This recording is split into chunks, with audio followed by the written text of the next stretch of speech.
Bonjour à tous et bienvenue sur ma chaîne de tribulation littéraire. Aujourd'hui mes petits loups, je teste pour la première fois un tout nouveau format, une vidéo égale un livre. Du coup il devrait s'agir d'une vidéo très courte dans laquelle j'aimerais vous parler de ma dernière lecture en date qui n'est autre que La vie invisible d'Adi Larue. C'est publié chez Lumen et écrit par V.I. Schwab. V.I. Schwab, on la connaît notamment pour son écriture de ce qu'il y a ici, c'est-à-dire la trilogie Shades of Magic, qui est une trilogie chère à mon cœur. On était vraiment dans de la fantasy assez dark, mine de rien, avec quelque chose de vraiment très puissant, des personnages hyper attachants. Ici, on va être dans quelque chose que je qualifierais plutôt de fantastique, puisqu'on est ancré dans notre monde. On va retrouver Adi Larue, qui est une jeune fille qui se trouve être dans une famille plutôt pauvre, dans un petit village. Il me semble on est au XVIIe siècle, au tout début. On est... ouais, ça doit être ça, ça doit être le XVIIe siècle. On est en 1600 quelque chose. Ah, ou peut-être 1700. Non, on est en 1700. On est en 1714, elle habite à Villon-sur-Sarthe et un jour, eh bien, vient ce qu'il advient en général des jeunes filles à cette époque, à cet endroit. Adi Larue doit se marier, cependant c'est une jeune fille qui ne rêve que de liberté, de découvrir le monde, d'autres choses, et elle va prier les mauvais dieux au mauvais moment, au mauvais endroit, ce qui va lui valoir une malédiction. Certes, elle va pouvoir vivre libre et sans attache, mais personne ne se souviendra jamais d'elle. Elle ne pourra laisser aucune trace sur le monde, et on va la suivre ainsi, et un jour... gros twist, vous vous en doutez, quelqu'un va se souvenir d'elle. Je m'arrêterai là dans le résumé pour éviter de trop vous spoiler ou que vous en attendiez trop. En tout cas, moi, ce livre, dès le début, il m'a fait envie, déjà par le nom de l'autrice. Comme je vous l'ai dit, Shades of Magic, pour moi, ça a été un énorme coup de cœur, tout simplement. Je vois pas pourquoi je chercherais d'autres mots. C'est une aventure qui m'a énormément plu dans sa construction, dans son écriture, dans... ces personnages que j'ai trouvé hyper vivants, et donc forcément j'avais hâte de découvrir un autre écrit de V.I. Schwab. En plus on est tombé vraiment dans un moment où j'étais un petit peu en panne de lecture, et sur un coup de tête je me suis rendue en librairie, je l'ai acheté, je l'ai commencé dans la foulée, et autant vous le dire tout de suite, ça m'a fait un bien mais absolument incroyable. C'était exactement ce que j'avais envie de lire à ce moment-là. Alors sachez-le tout de suite, c'est pas un roman avec des rebondissements multiples. Hein, on n'est pas dans une aventure à la Shades of Magic, on est dans un roman qui est plutôt étendu, donc forcément il y aura des longueurs. Moi personnellement, elles ne m'ont absolument pas dérangée puisque j'ai trouvé que en fait le style collait à l'histoire, c'est-à-dire que Adi, elle a quand même vécu énormément de choses, elle va avoir des centaines d'années à vivre, forcément des centaines d'années à vivre, et en plus toujours des journées qui se répètent au final puisque personne ne se souvient jamais d'elle, et donc du coup elle va recroiser les mêmes personnes qui vont souvent lui dire la même chose, et elle ne va jamais pouvoir en fait se défaire de ce cercle infini de journées qui se ressemblent.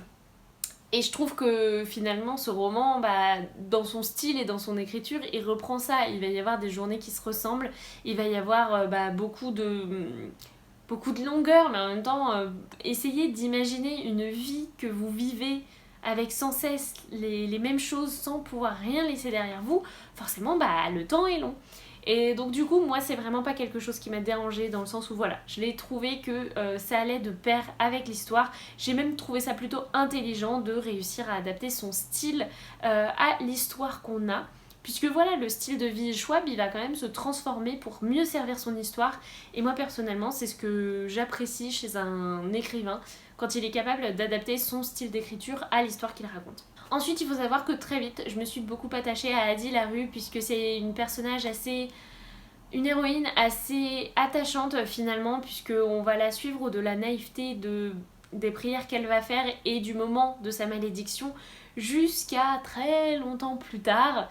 Et moi, je me suis beaucoup attachée à elle. Elle a réussi à se sortir d'un cercle quand même assez infernal. Elle a su avoir envie de continuer, alors que très clairement c'était une malédiction qui avait pour but qu'elle rende son âme au bout de quelques jours parce qu'elle en aurait marre. Et non, elle va être beaucoup plus forte que cela. et j'ai trouvé ça extrêmement bien fait. En plus on va la suivre à la fois dans l'histoire ancienne, on va dire, à partir du moment où la malédiction va la frapper, jusqu'à, je pense, Deuxième Guerre mondiale, quelque chose comme ça. Et on va aussi la suivre de nos jours, où l'événement arrive. Et j'ai trouvé ça très bien fait, c'est très bien écrit. Et ce fait d'avoir en miroir des époques différentes et celles d'aujourd'hui, j'ai trouvé ça très bien fait. Ça donne du rythme mine de rien au récit et ça donne beaucoup de clés de compréhension à la fois du personnage d'Addie mais aussi de ce qu'elle va vivre et de ce qu'elle va choisir de vivre en 2014 parce que bah voilà, quand ça se passe de nos jours c'est en 2014.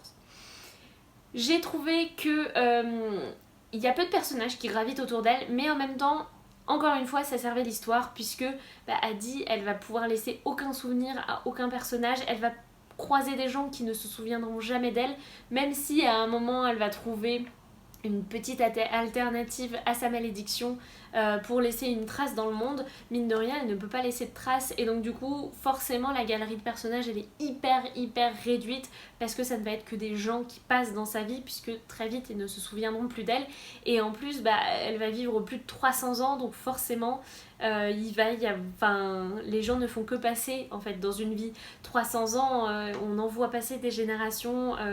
C'est aussi une fille qui va découvrir le développement de la télévision, de l'avion, l'arrivée du cinéma, les guerres aussi. Mais encore une fois, elle ne fait que de passer là-dedans. Je sais qu'il y a des gens qui n'ont pas forcément apprécié ça, mais moi j'ai trouvé ça extrêmement bien fait parce que, encore une fois, elle n'est que de passage, puisque pour elle, une journée n'a pas la même signification que pour nous. Et moi, ça m'a beaucoup parlé, j'aime beaucoup tout ce qui a rapport au temps, rapport à la mort aussi, mine de rien, parce que du coup, forcément, c'est une thématique qui est hyper importante, la mort quand on ne meurt plus et quand on vit toujours.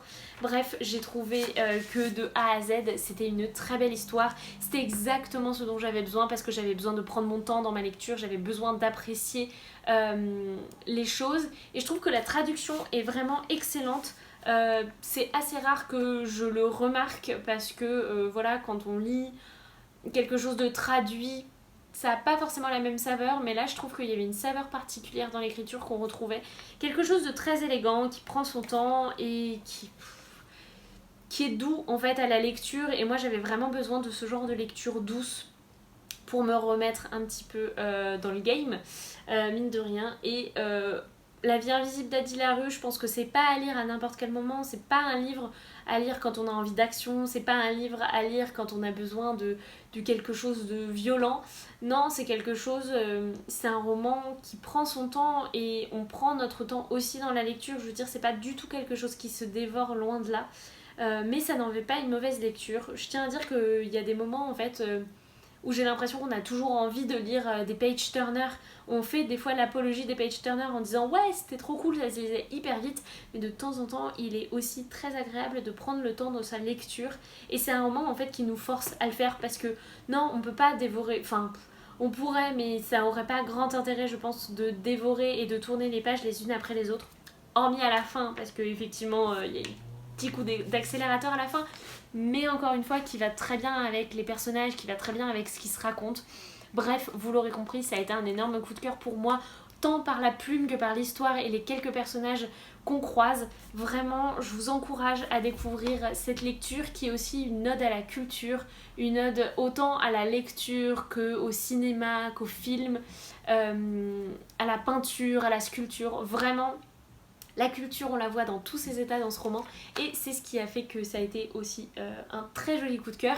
Et puis je terminerai par cette fabrication qui est absolument magnifique. En fait, c'est une jaquette en calque qui laisse à peine se dévoiler le portrait d'Addie. C'est vraiment là, encore une fois, la fabrication qui va servir le propos de l'ouvrage et je trouve ça absolument génial. Bref, je trouve la fabrication française canonissime et j'avais envie d'en faire la remarque au moins une fois dans cette vidéo. Sur ce mes petits loups, c'est tout pour mon avis concernant ce roman, j'espère vraiment que ça vous aura plu. N'hésitez pas à me dire si ce nouveau modèle où je vous présente un livre en une vidéo relativement rapidement vous aura plu. Je pense que ça dépendra vraiment des romans. Ici c'était un gros coup de cœur donc j'avais envie de prendre le temps de vous le présenter, mais il y aura peut-être des romans où je passerai plus vite. En tout cas, n'hésitez pas à me dire si ça vous aura plu et si je vous aurais donné envie de lire cette petite pépite. Sur ce mes petits loups, je n'ai plus qu'à refermer cette vidéo. Je vous souhaite de faire de très belles lectures et je vous dis à très vite. Salut les petits loups!